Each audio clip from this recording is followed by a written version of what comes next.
Hi, everyone. I'm Rosemary Miller, and I'm curious. Have you ever considered pausing your 401k to pay off your student loans? Well, today we have Bernadette Joy, a senior contributor here at Forbes, to tell us a little bit about her story. Pausing your 401k to pay off student loans can be a good idea. Bernadette, thank you so much for joining me today. Thank you so much for having me. So, you're saying this is a good idea, and I'm sure you've heard otherwise. Can you tell us why you think pausing your 401k is a good idea? Yes. So, first of all, like you said, I've heard otherwise. I heard it from family members. I heard it from financial advisors. I heard it from just the internet when I first started paying off my student loans of you should never stop investing because if you stop investing, you're going to lose out on compound interest. You're going to lose out on all that stuff.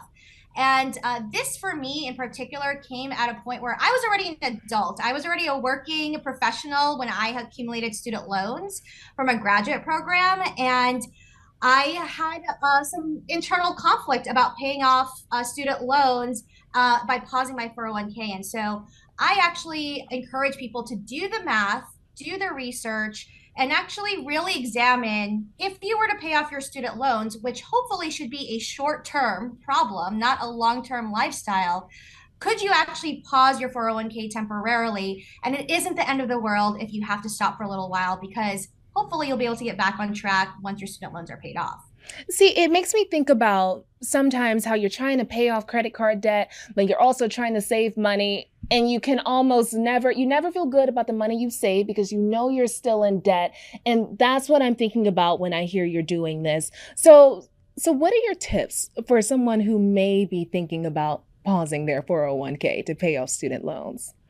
Absolutely. If you're someone who, like me, was a working professional who was already doing what we were supposed to do, right? Putting up to the company match, that's what everyone hears, right? You should at least put up to the company match.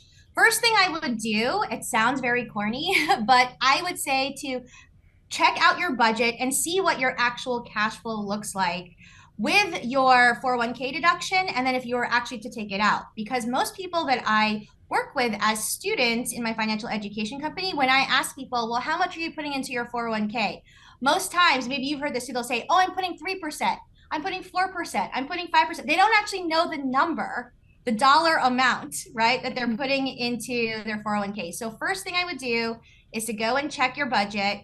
Go check how much cash flow you're getting from your net income and how much more cash would you have if you were to pause your 401k. Then the next step I would do is to get on a budget. And if you haven't already been consistently budgeting, is to plan how long will it take you to pay off your student loans. And so I'll give you an example from my own $72,000 of debt that I paid off. That's a lot of money. And if I'm being honest, I was incredibly overwhelmed. And I was just like, that's more than what I make in salary right now. How am I going to pay this off? And so I tell people to reverse engineer. And what you do is you just try different numbers to see what is a reasonable amount of money that I can do that's not going to make me feel so overwhelmed. So when I first started this, I was thinking, okay, $72,000.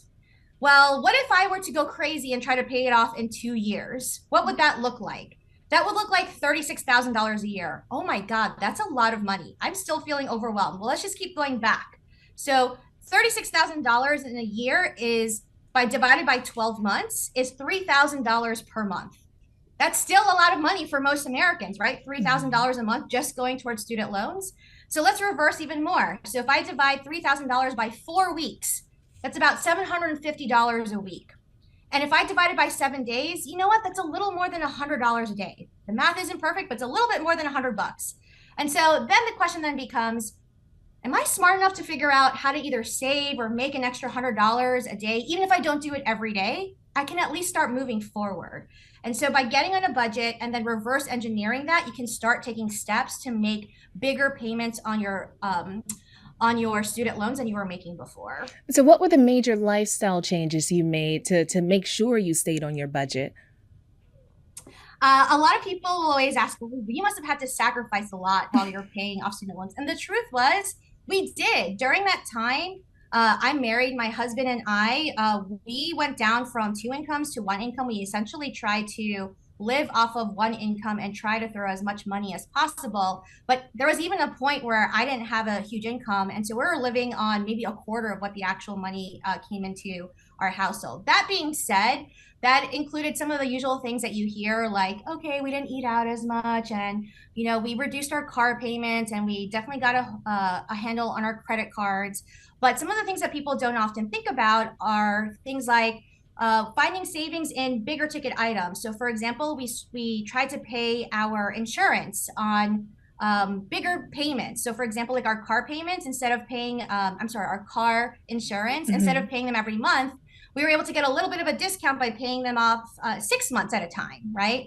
And then we also looked at other places where, for example, if we were looking at fees for our financial advising, or looking at fees for like subscriptions and stuff, we would look to say, well, if we could negotiate with them to pay in full, or if we could just cut those temporarily or just pause them. We tried to find bits and pieces everywhere that we could find to put more money towards the student loans.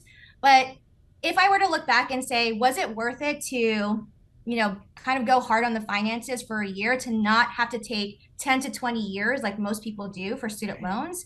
I would say it was worth the sacrifice back then. I imagine. You don't want something looming over your head for 10, 20 years.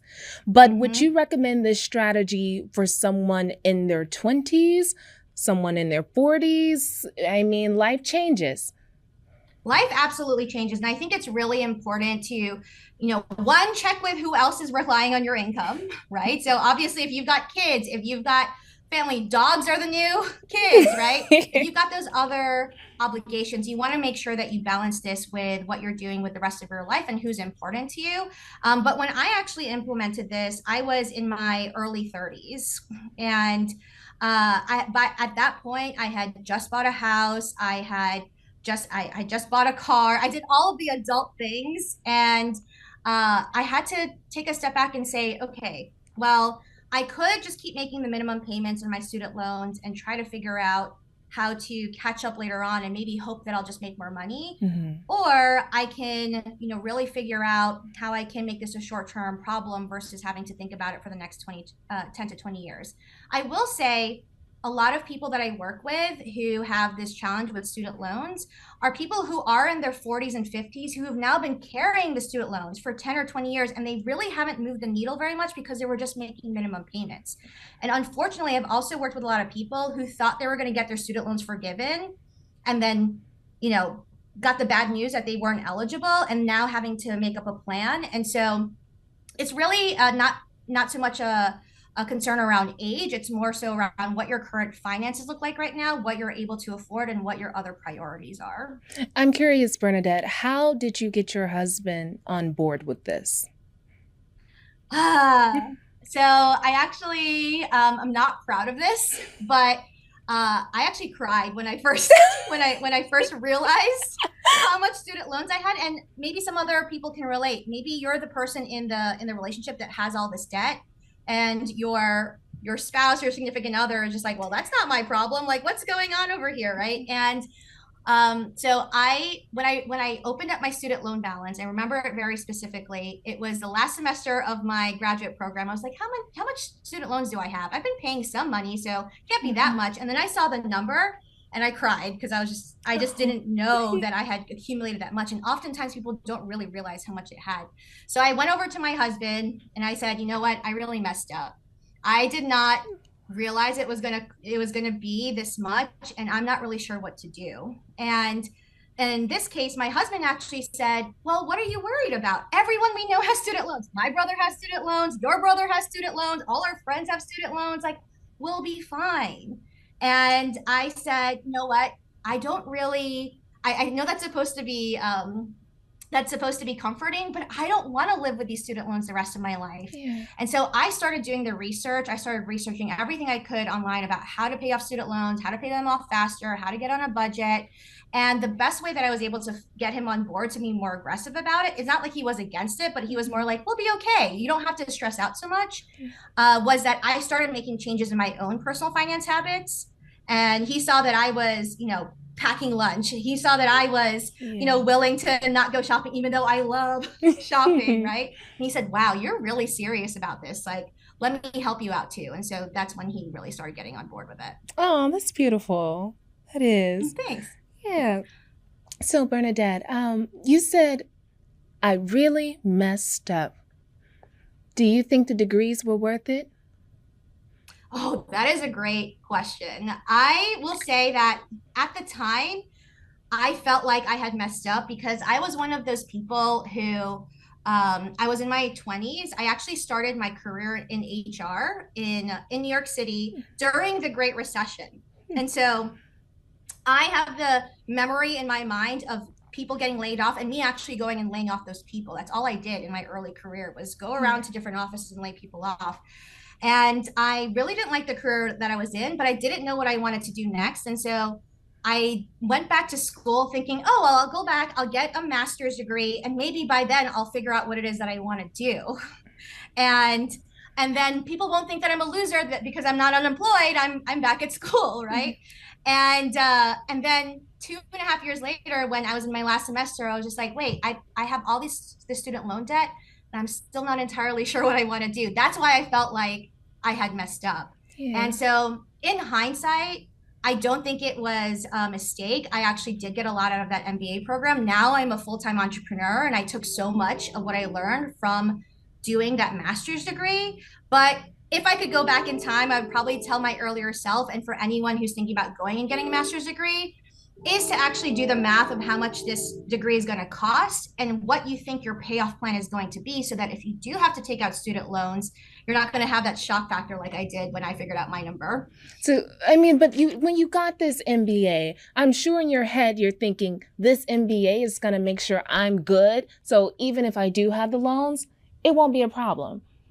I know that's what I thought that, and I think a lot of people do, right? And I went to a reputable school too, right? So you think, oh well, I have this degree from this reputable institution, I should be fine, right? But at the end of the day, we're all still responsible, right, for our own careers, our own pathing, and the degree alone wasn't going to get me to my next step, right? And so what and I talk a lot about these in the articles that I write for Forbes is, other ways that you can recession-proof yourself, how you can grow skills. And you know what? A lot of skills that I learned now, like writing for Forbes, like doing interviews like this is none of the stuff that I learned in an MBA program. I had to learn it on the job. And so before you go and get a degree because you think that's going to be your ticket, actually think about what skills you want to learn and see if you can learn those skills without having to take out such hefty student loans. Right. You guys, that's a quote. The degree alone wasn't going to get me to the next step. Bernadette, what lessons did you learn from pausing your 401k? Oh, I'll give you 3 major lessons that I learned from pausing my 401k. Number 1 was that because I had heard all of that advice before to never stop my 401k, that it actually motivated me to pay off my student loans faster so that I could get back on it. And so a lesson for everybody is that, finding the motivation of what is going to make you have a little bit more fire underneath you to accomplish your financial goals. For me, it was getting back to my 401k. Number 2 was that while people told me, oh, you're going to lose out on all of that extra money that you would have gotten in the 401k, I actually ended up still ahead. And so what I mean by that is that even though I paused my 401k for a short amount of time to pay off my student loans, now because I have no student loans at all, I now put in the full maximum amount every year, not just the match. Before then, for years, I just put in the match. But now this year, I put it in a full $22,500. My husband put it in a full $22,500. We never did that before we got on this journey. And so even though you think you're going to lose money in the short term, you can make up the difference if you don't have any other debt. And then the last tip I'll say is I think it's if people have followed my journey, I'm a big proponent of just being debt free in general. And so paying off the student loans actually motivated me to pay off all of my consumer debt. I even paid off my house after that. And so by 37, I was a debt-free millionaire with no mortgage. And it all started out with just asking the question, what would happen if I just paused my 401k? Could my life be different? You're right. A debt-free millionaire with no mortgage. Go right on ahead, Bernadette. Thank you so much for joining me today. Thanks so much for having me. Absolutely.